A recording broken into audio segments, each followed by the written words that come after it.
Hello all, and welcome to our third video in our Introduction to X-ray Diffraction series. This is Chapter 1, Part 3, Absorption and Filters.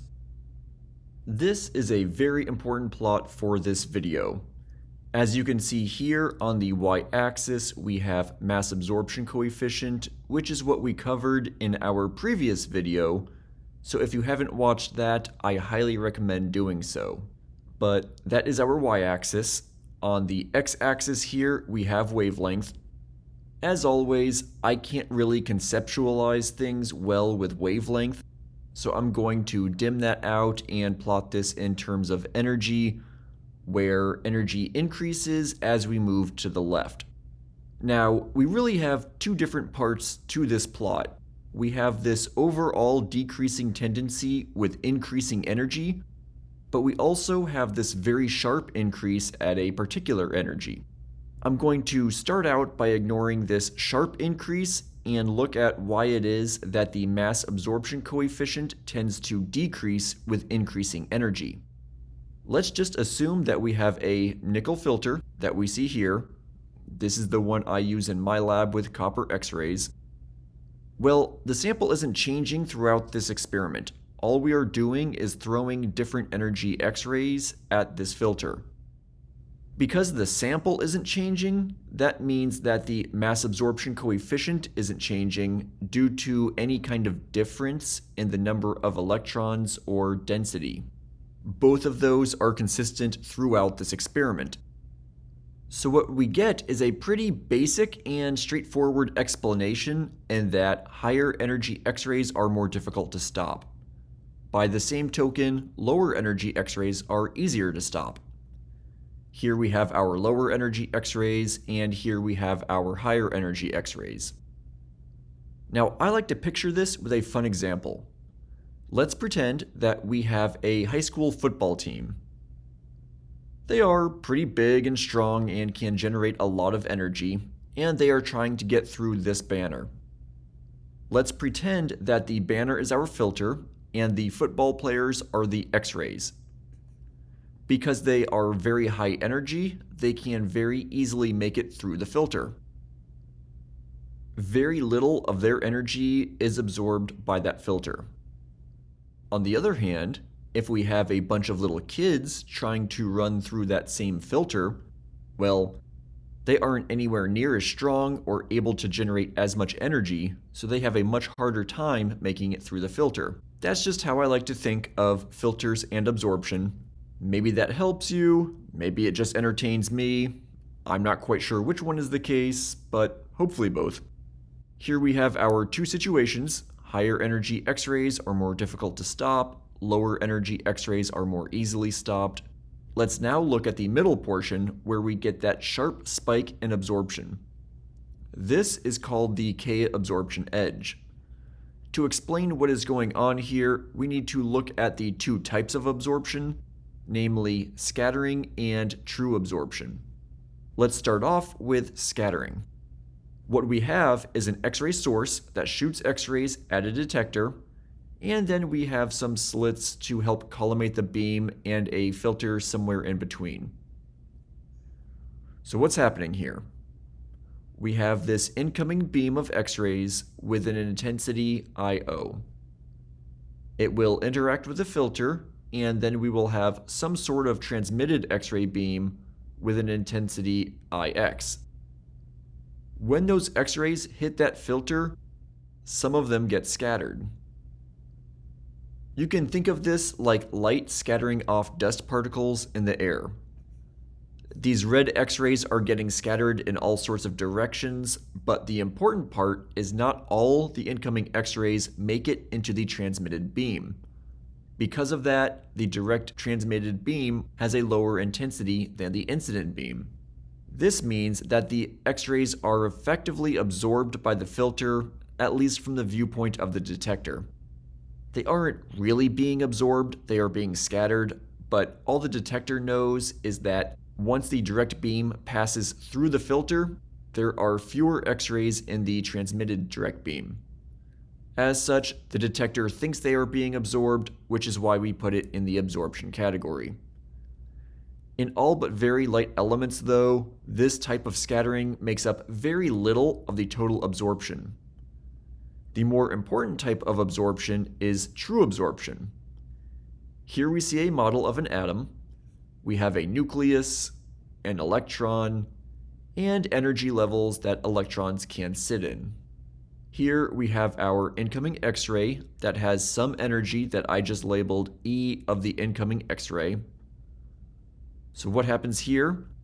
That X-ray can come in and knock out that K-shell electron.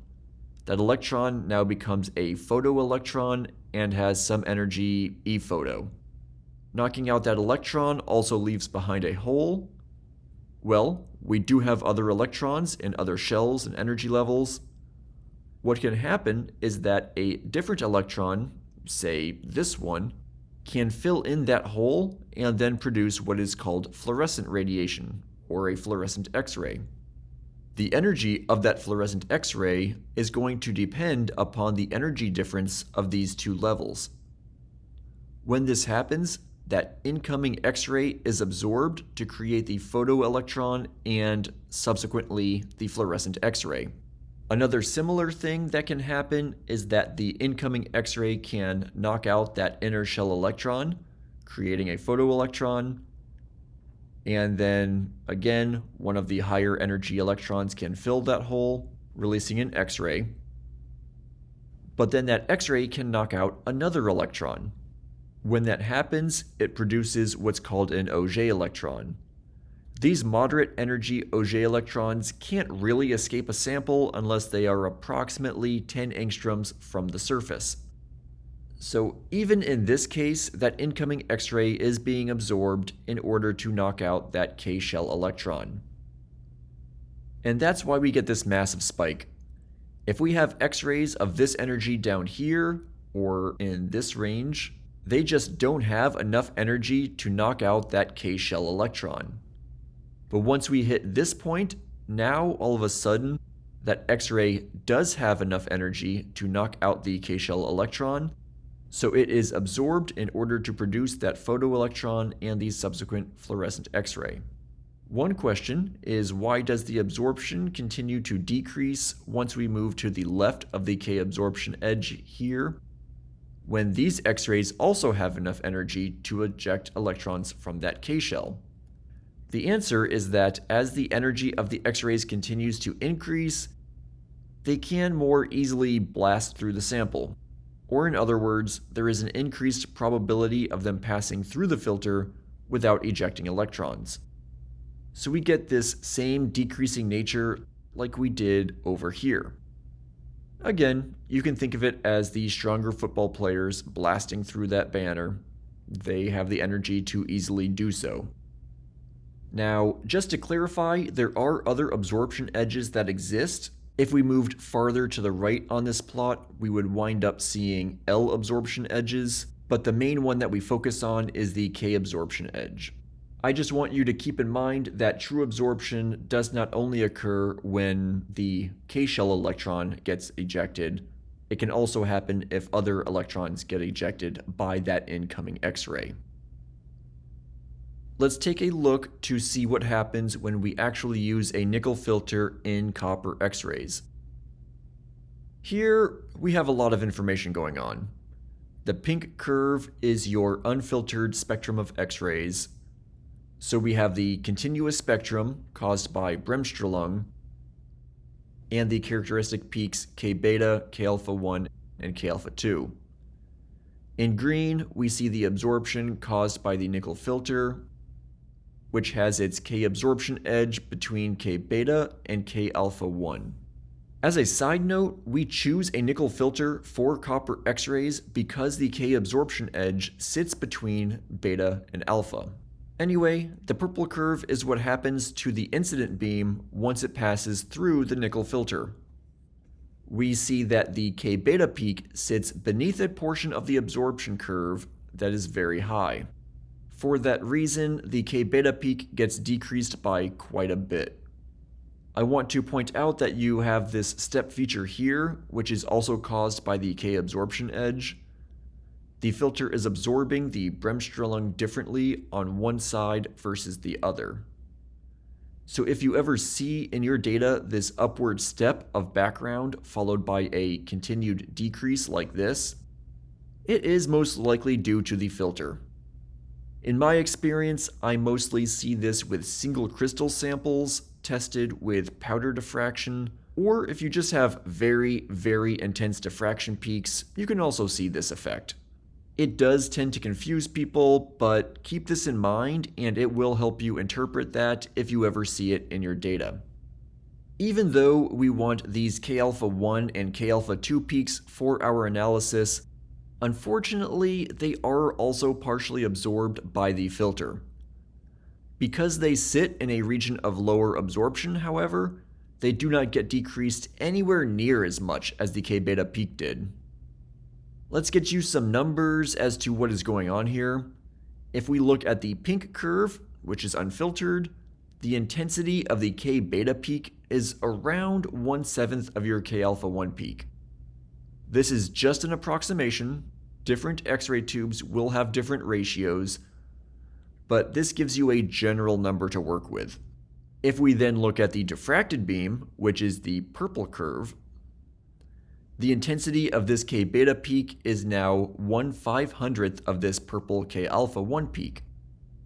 That ratio of this to this is much larger than this to this.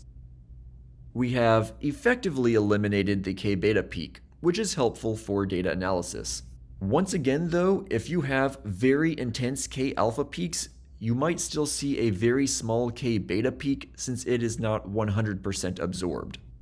Like I said before, unfortunately, these K-alpha peaks get decreased as well, so the intensity of this K-alpha 1 peak in transmission, this purple peak right here, winds up being about 40% of the intensity of the unfiltered K-alpha 1 peak. To give you another view of this, if we look at a cartoon of the unfiltered X-ray beam here with the Bremsstrahlung removed, if K-alpha 1 was at 100%, K-alpha 2 would be at 50%, and K-beta would be at 14%. Once we pass those copper X-rays through a 20 micron nickel filter, we get that K-alpha 1 is at 40%, K-alpha 2 is at 20%, and K-beta is at 0.08%. In summary, there are two types of absorption, scattering and true absorption, but scattering is just a minor contribution in all but very light elements. True absorption tends to be the more important one, where we get an X-ray absorbed when it knocks out a K-shell electron, causing a massive spike in the mass absorption coefficient called the K-absorption edge, which we see right here. When X-rays have energies here, they don't have enough energy to knock out that K-shell electron. Once they reach this energy, they do. And then we saw that a 20 micron nickel filter can decrease the intensity of copper K-beta from about 1/7 of the incident K-alpha intensity down to 1/500th of the transmitted K-alpha. So the K-beta greatly decreases. That same filter also decreases the intensity of K-alpha by about 60%, so it winds up at 40% of its original intensity. And that's it. As always, Benjamin and I thank you for watching, and we hope you have a great day.